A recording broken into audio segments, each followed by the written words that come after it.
दोस्तों, इस वीडियो में हम आपको रैंक 25 प्रदीप कुमार सौ का एक आंसर दिखाने वाले हैं। क्वेश्चन क्या पूछा गया है, describe different challenges to cyber security in India. ठीक है, भारत में जो साइबर सिक्योरिटी के चैलेंजेस हैं उसको बताइए। साथ ही साथ what steps have been taken by Indian government to deal with it, Bharat सरकार के द्वारा क्या कदम लिया गया है इसको आप बताइए। ठीक है, तो आप जानते हैं कि ये कौन से पेपर का पार्ट है, पेपर आपका 6 जीएस पेपर 6 का पार्ट है और ये क्वेश्चन जो है 32 मार्क्स का है। ठीक है, तो कैसे प्रदीप कुमार सौ ने इसको अटेम्प्ट किया है वो आपको बताते हैं। सबसे पहले क्या है कि आपको भूमिका इंट्रोडक्शन लिखना होता है। तो यहाँ पे देखिए पहले इंट्रोडक्शन बताया गया कि जो साइबर सिक्योरिटी या कंप्यूटर या आईटी सिक्योरिटी है ये होता क्या है। ये प्रोटेक्शन है आपके कंप्यूटर सिस्टम का और नेटवर्क का, किससे, इंफॉर्मेशन डिस्क्लोजर से, चोरी से या डैमेज से आपके हार्डवेयर, सॉफ्टवेयर या इलेक्ट्रॉनिक डेटा को, as well as from disruption और misdirection of the service they provide और the unofficial unethical leakage of data. बहुत बढ़िया जो है पहले इंट्रोडक्शन डाला गया, भूमिका डाला गया। उसके बाद importance of cyber security. Cyber security का महत्व जो है वो क्या है, आपको पता ही है कि जो साइबर सिक्योरिटी है, चूंकि इंडिया में डिजिटलाइजेशन बढ़ते जा रहा है और एट प्रेजेंट अगर हम बात करें तो भारतीय इकोनॉमी का लगभग 20% जो जीडीपी का है, ठीक है, 18 से 20% वो आपका डिजिटली हो चुका है। तो गवर्नमेंट ऑफ इंडिया का जो थ्रस्ट है डिजिटलाइजेशन पे, डिजिटल इंडिया देखिए, जैम ट्रिनिटी और भी बहुत सारा ई गवर्नेंस को बढ़ावा दिया जा रहा है। ठीक है, उसके बाद साइबर अटैक हो रहा है क्रिटिकल सेक्टर में, जैसे आपका पावर हो गया, बैंकिंग हो गया, डीआरडीओ, इसरो, अलग मिनिस्ट्रीज में चाइना करवाते ही रहता है। To safeguard national cyber space और to protect our cyber space from cyber terrorism. ठीक है, तो पहले इंट्रोडक्शन हो गया, फिर इंपॉर्टेंस क्या है वो बताया गया। देखिए क्वेश्चन में भले चैलेंजेस पूछा गया है लेकिन तुरंत हम चैलेंज पे नहीं आएंगे, है ना। पहले जो साइबर सिक्योरिटी है उसके डिफरेंट निटी-ग्रिटी से डील करेंगे। अब साइबर अटैक का टूल क्या क्या होता है, एक होता है कि आपको डिनायल ऑफ सर्विस अटैक, आपका मेल जो है वो हैक कर लिया जाएगा, उसके बदले आपसे फिरौती या रैंसम मांगा जाएगा। या फिर जो है आपके सिस्टम में मालवेयर, वो वायरस हो सकता है, स्पाईवेयर हो सकता है, ट्रोजन हो सकता है, ठीक है, वो डाल दिया जाएगा, वो पास ऑन कर दिया जाएगा। या फिर अभी आपका हुआ साइबर स्पियोनेज, जो जासूसी होता है साइबर के थ्रू, जैसे हम कहते हैं ना कि हमारा जो मोबाइल है एंड्रॉयड मोबाइल, वो हमारी बातों को कहीं ना कहीं सुनता है, ठीक है, वो कहीं ना कहीं पास ऑन करता है। जो ये बात हो रही है कि जो फेसबुक है, व्हाट्सएप है, गूगल है, इसका जो हार्डवेयर जो सेंटर है उसका लोकलाइजेशन होना चाहिए, वो इसी वजह से है। फिर आप ओटीपी वाला सिस्टम जानते ही हैं, फिशिंग, जामतारा, आपको पता ही है कि जो है किस हिसाब से जो है आपका मतलब सोशल मीडिया को भी लीक किया जाता है और बहुत सारे आपका जो डेटा है ऑनलाइन उसको जो है हैक किया जाता है, ठीक है, आपका चोरी होता है। फिर फेसबुक, इंस्टा, व्हाट्सएप पे जो है सोशल इंजीनियरिंग, व्हाट्सएप यूनिवर्सिटी, जो ऊल जलूल जो चीज़ें होती हैं। फिर साइबर वारफेयर, जिससे देश एक दूसरे पे मतलब जैसे चाइना है वो हमारे क्रिटिकल इंफ्रास्ट्रक्चर पे हमला करता है, हमारा डीआरडीओ डिफेंस वाला है, ठीक है। इस वजह से क्या हो रहा है कि इंडिया जो है वो अपना, है ना, ऑपरेटिंग सिस्टम ही डिज़ाइन किया है अभी डिफेंस में, माया ऑपरेटिंग सिस्टम, है ना। और ये चीज़ अब इस पे वर्कआउट चल रहा है कि हम लोग जो है अपने ही जो लोकल चीज़ें हैं उसको डेवलप करेंगे ताकि हमारा हैकिंग ये सब ना हो, ठीक है। इसमें उसके बाद अब साइबर सिक्योरिटी होता क्या है, तो देखिए कितने अच्छे तरीके से दिखाया गया है। ये प्रोटेक्शन प्रोवाइड करता है साइबर अटैक से, ठीक है, damage to cyber space, misuse of cyber space, cyber warfare से सब जो प्रोटेक्शन है।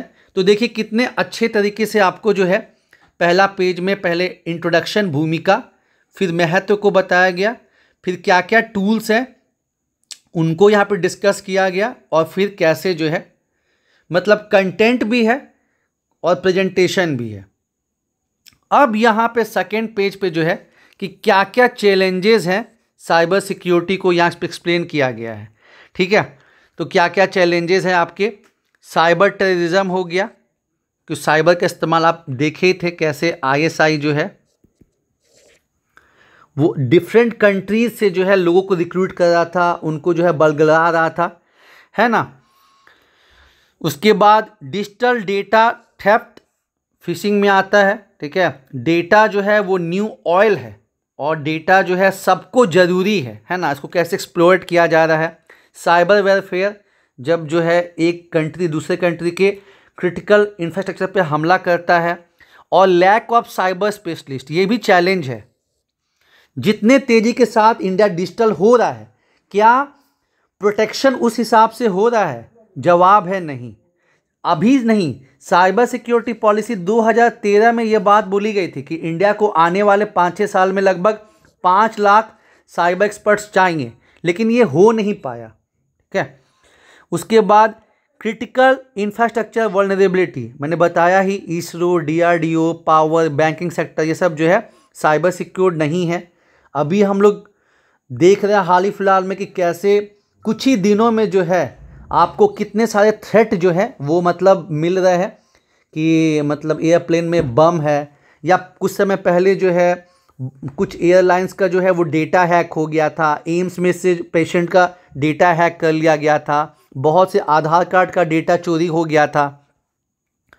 साथ ही साथ lack of robust law enforcement mechanism, India में जो है पॉलिसी एजेंसी तो है लेकिन उनमें समन्वय नहीं है, कन्वर्जेंस नहीं है, और पूरे तरीके से अब जैसे कि जो हमारा जैसे अलग अलग विभाग तो हैं पर उनमें जो है कोलैबोरेशन नहीं देखने को मिलता है, वो भी है, लैक ऑफ कोऑर्डिनेशन। फिर लोगों में इसके प्रति जागरूकता उतना ज़्यादा नहीं है। और भारत जो है, एक बहुत इंपॉर्टेंट पॉइंट है, एक ही अभी तक अंतर्राष्ट्रीय कन्वेंशन है जो साइबर सिक्योरिटी से डील करता है, बुडापेस्ट, लेकिन भारत इसको साइन नहीं किया क्योंकि ऑलरेडी फेसबुक, व्हाट्सएप, गूगल, ये हम लोग का जो डेटा है वो मतलब ट्रांसफ़र कर रहे हैं। तो बुडापेस्ट कन्वेंशन में ये भी प्रावधान है, प्रोविज़न है कि आपको अपना हार्डवेयर का भी जो है वो डेटा मतलब शेयरिंग करना पड़ेगा, इसलिए इंडिया इसको साइन नहीं किया है। लोकलाइजेशन का बात चलता है ना कि कंपनी को जो डेटा सेंटर है उसका कुछ लोकलाइजेशन करना चाहिए, क्योंकि आप देख ही रहे हैं कि अलग अलग चीज़ें जो है अलग अलग प्रॉब्लम सामने में आ रही है। ऐसे अभी हमने देखा था कि माइक्रोसॉफ्ट का जो विंडोज़ इतना फेमस है ना, उसमें सर्विस प्रोवाइडर की वजह से जो है कितना नुकसान हो गया था। तो ये सब चीज़ मोटिवेट कर रहा है। और डिफेंस में तो एटलीस्ट भारत ने शुरुआत की है माया ऑपरेटिंग सिस्टम, और बाकी इस पे काम अभी चल रहा है। मेन बात वही है ना कि भारत सरकार जो है रिसर्च एंड डेवलपमेंट पे लेस देन 2% खर्च करती है, और इस वजह से चूंकि वैसा कंडीसिव इन्वायरमेंट नहीं मिल पाता है, इस वजह से हम लोग के जो टेक्नोक्रेट हैं वो स्टार्टिंग से ही अमेरिका या बाकी दूसरे देशों में जाके बसने लगे। अब हाल के कुछ सालों में जब एब्रॉड में मार्केट डाउन होने लगा और भारत में स्टार्टअप कल्चर ये सब बढ़ने लगा है, तो अब यहाँ पे भी जो है बहुत सारे नया नया चीज़ देखने को मिल रहा है ना। तो ये आगे चल के बहुत अच्छा रहेगा।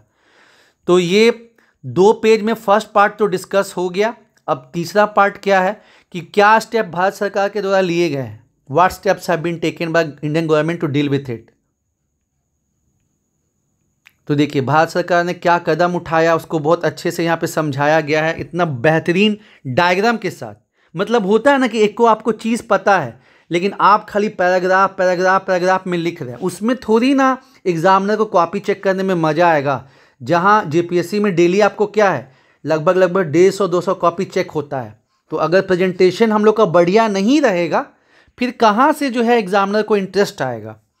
तो यहाँ पे हैंडराइटिंग भी अच्छा है, कंटेंट भी बढ़िया है, प्रेजेंटेशन भी अच्छा है, और तभी रैंक 25 है ना।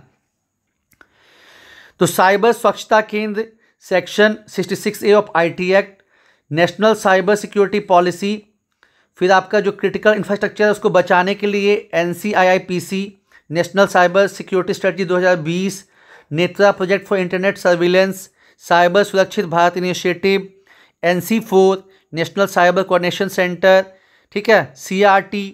क्योंकि शॉर्ट में लिखना आपको पता है ना, साइंस टेक का पेपर में ज़्यादा इलाबोरेशन नहीं करना होता है, ये हिस्ट्री नहीं है ना।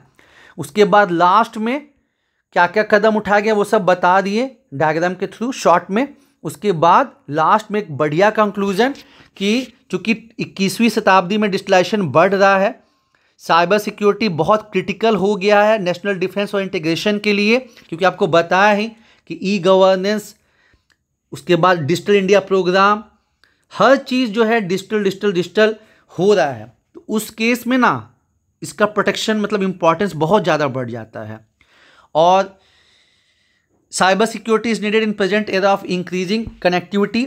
Although the government has taken many proactive step, सरकार ने बहुत से स्टेप लिए हुए हैं, much need to be done, लेकिन और भी करना है to enhance country cyber security. क्या क्या? पॉलिसी हो गया, R&D हो गया, ह्यूमन रिसोर्स अवेयरनेस हो गया, जागरूकता जगाना है, PPP मॉडल मतलब public private partnership, single unit point responsibility are some factors that shall be considered to for effective cyber security. तो इस हिसाब से जो है इसको कंक्लूड किया गया है। तो आप देख सकते हैं कितने अच्छे तरीके से प्रदीप कुमार सौ ने जो है क्वेश्चन को डील किया है और क्वेश्चन के डिमांड को अच्छे से जो है प्रेजेंट किया है। तो दोस्तों उम्मीद है ये सब से आपको आइडिया लग रहा होगा। और इसके पहले हमने रैंक 38 प्रदीप कुमार, उनको भी DSP का पोस्ट मिला है, तो उसका जो है उनका जो है हमने एक क्वेश्चन डिस्कस किया है आपका ज्योग्राफी का, क्योंकि ज्योग्राफी में उनका और ज़्यादा मतलब कमांड तो सब पे ही रहा, लेकिन ज्योग्राफी में उनका और स्पेशल रहा है। तो हमने प्लेट टेक्टोनिक थ्योरी, प्लेट विवर्तनिकी सिद्धांत जो है उसको डिस्कस किया है। जिन्होंने नहीं देखा, नीचे डिस्क्रिप्शन में लिंक दिया गया है, आप लोग जरूर से देखें और वहाँ से आपको बहुत बेनिफिट होगा यारों।